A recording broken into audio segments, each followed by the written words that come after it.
pregonero evangélico, le da la más cordial bienvenida. En esta oportunidad presentamos en nuestra sección Escudriñad las Escrituras. Mensaje a la Iglesia de Pérgamo, por Jim Heismayer. Lecciones sobre los insidiosos ataques de Satanás. Los mensajes del Señor Jesús a las 7 iglesias de Asia brindan información valiosa acerca de la perspectiva divina de la iglesia como su cuerpo y los peligros que enfrenta cada miembro. Es importante recordar que no solo están dirigidos a los cristianos de esa época, sino que son para todo aquel que tenga oídos para oír. Marcos 4:9. Comencemos nuestro estudio de la iglesia de Pérgamo con una consideración de los antecedentes históricos y geográficos de la ciudad. Cuando Juan escribió la carta por inspiración divina, Pérgamo era la capital de Asia Menor y se encontraba a 70 kilómetros al norte de Esmirna y a 35 kilómetros del mar Egeo. En la actualidad, esa zona corresponde a Turquía, con una población de aproximadamente 60.000 habitantes. Era famosa por sus templos. De hecho, alrededor del año 29 a.C., en su territorio se construyó el primer templo para rendir culto de adoración al emperador. Una vez al año, todos los habitantes romanos tenían que visitarlo para ofrecer incienso y declarar César es Dios. Otro santuario importante de la ciudad era el dedicado a Esculpeo, el dios griego de las sanidades. Aquellos que sufrían enfermedades iban ahí y pasaban la noche tirados en el suelo con la esperanza de que una de las serpientes no venenosas, que eran la encarnación de Esculpeo, los tocara. Según la creencia, quien recibía dicho toque se curaría. Quizás por poseer templos como los anteriores, el Señor Jesús llamó a dicha ciudad el trono de Satanás. El nombre de la metrópoli deriva de una palabra antigua que significa altura, pero existe un significado adicional en griego que, semejante al de Esmirna, cuyo nombre deriva de la palabra mirra, una especia de entierro, arroja luz sobre la condición espiritual de la iglesia local. Este consiste en una palabra compuesta por gamos, que quiere decir matrimonio, y el prefijo intensificador per, que equivale a hiper. Por lo tanto, el significado implícito es 2 veces casado. Para entender cómo una iglesia podría casarse doblemente, consideremos el mensaje que el Señor Jesús les envía. Y escribe al ángel de la iglesia en Pérgamo, el que tiene la espada aguda de 2 filos, dice esto: Yo conozco tus obras y dónde moras, donde está el trono de Satanás, pero retienes mi nombre y no has negado mi fe, ni aun en los días en que Antipas, mi testigo fiel, fue muerto entre vosotros, donde mora Satanás. Pero tengo unas pocas cosas contra ti, que tienes ahí a los que retienen la doctrina de Balaam, que enseñaba a Balac a poner tropiezo ante los hijos de Israel, a comer de cosas sacrificadas a los ídolos y a cometer fornicación. Y también tienes a los que retienen la doctrina de los Nicolaitas, la que yo aborrezco. Por tanto, arrepiéntete, pues si no, vendré a ti pronto y pelearé contra ellos con la espada de mi boca. El que tiene oído, oiga lo que el Espíritu dice a las iglesias. Al que venciere, daré a comer del maná escondido, y le daré una piedrecita blanca, y en la piedrecita escrito un nombre nuevo, el cual ninguno conoce sino aquel que lo recibe. Apocalipsis 2, 12 al 17. Cristo comienza describiéndose a sí mismo como el que tiene la espada aguda de 2 filos. Dicha expresión nos recuerda a Hebreos 4:12, donde la palabra de Dios es representada como una espada capaz de dividir lo que aparentemente es indivisible, coyunturas y tuétanos, alma y espíritu. La iglesia de Pérgamo había sido contaminada con una influencia mundana que ningún medio humano podría cortar. Esto solo podía repelerse a través de Cristo y su palabra. Para comprender el mensaje del Señor Jesús, es necesario aproximarnos a la doctrina de Balaán y la de los Nicolaitas, las cuales parecen ser idénticas. Prueba de ello es el significado de sus respectivos nombres. Balaán se deriva del hebreo Baal, que significa Señor, y An, que significa pueblo. El resultado es Señor del pueblo. Mientras que Nicolaita proviene del griego Nikao, que significa conquistar, y Laos, que significa pueblo. La traducción sería conquistador del pueblo.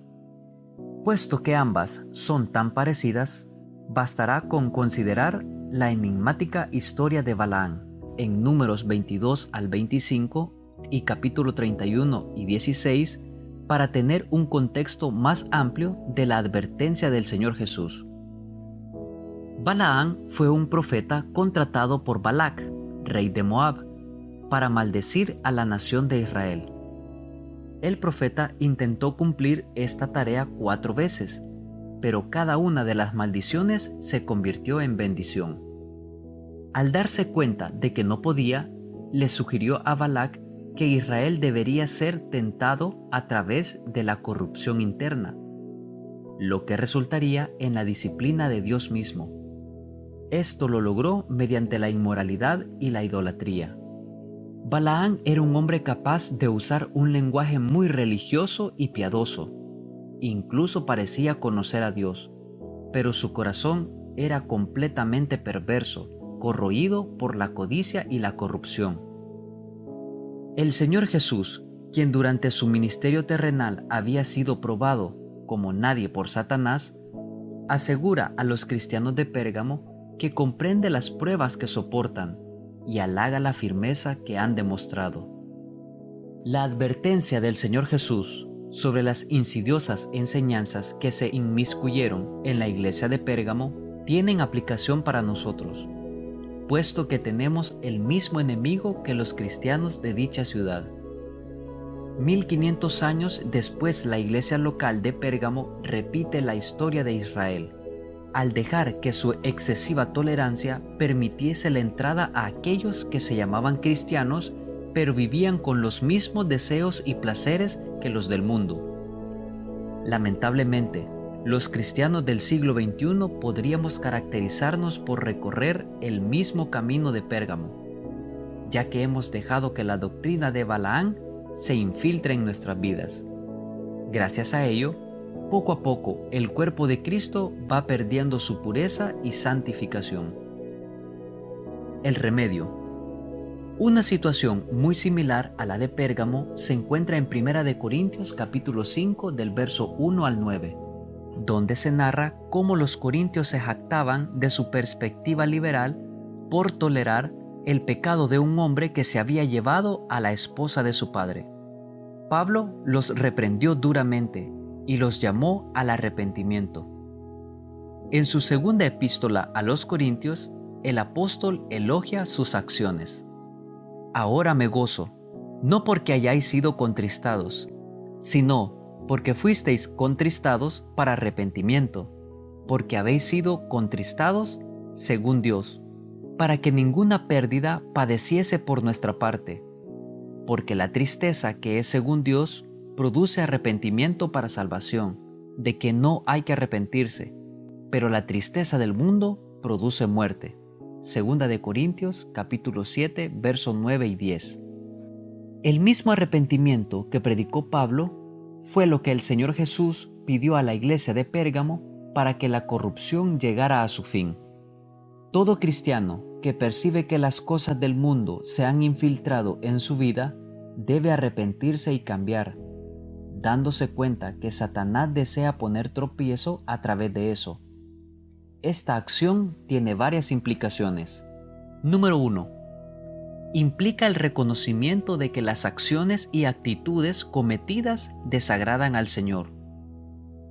Número 2. Implica el deseo de cambiar o ser cambiado. Número 3. Implican una serie de acciones intencionales cuyo propósito sea lograr ese cambio. La promesa.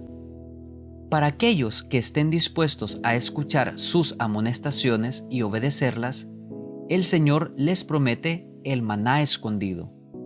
El maná fue, por supuesto, la provisión diaria de Dios para los hijos de Israel durante sus años en el desierto. Por lo tanto, la promesa es que a pesar de todo, sean pruebas, persecuciones o fracasos, la fidelidad de Dios para con el creyente no cambia. Él proporcionará todo lo que necesitamos. Sin embargo, el maná escondido, que es al que hace referencia el versículo, se refiere específicamente a la muestra que se colocó en el cofre de oro del Arca del Pacto. La tradición judía sostiene que Jeremías escondió ese pan del cielo después de que Israel fuera llevado cautivo por los babilonios, y añade que cuando el Mesías regrese, Dios volverá a proveer en abundancia para su pueblo.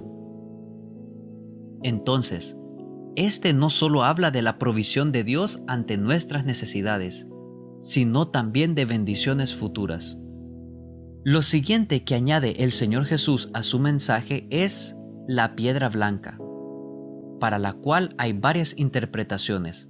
Cada una es apropiada y maravillosa. Número 1. Los tribunales de la antigüedad usaban piedras blancas o negras. Para indicar culpa y condena, una piedra negra, o inocencia, la piedra blanca. Al recibir la blanca, el cristiano es declarado inocente ante Dios. Número 2. Se entregaba una piedra blanca a los campeones de los juegos antiguos.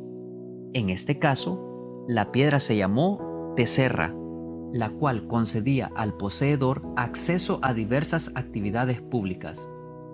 De la misma manera, al cristiano se le concedió acceso a las glorias y las maravillas del cielo. Número 3.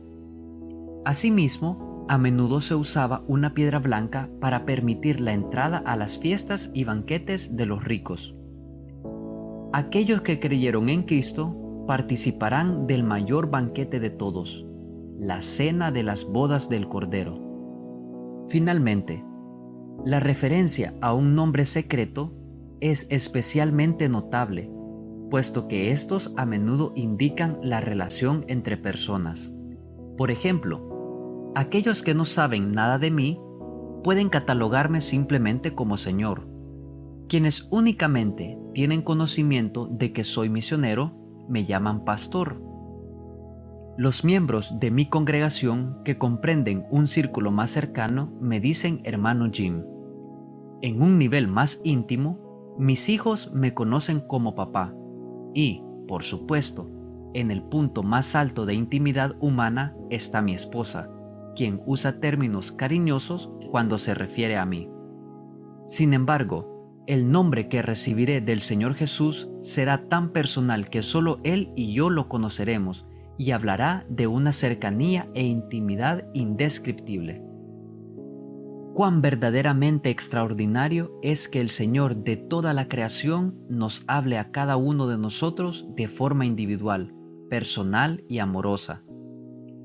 Al concluir este breve estudio de la iglesia de Pérgamo, debemos mencionar a Antipas, el hombre a quien el Señor Jesús le dio un elogio especial. Su nombre significa literalmente contra todos, y de allí podemos deducir que murió como mártir por oponerse a la corrupción, a la idolatría y al sistema romano.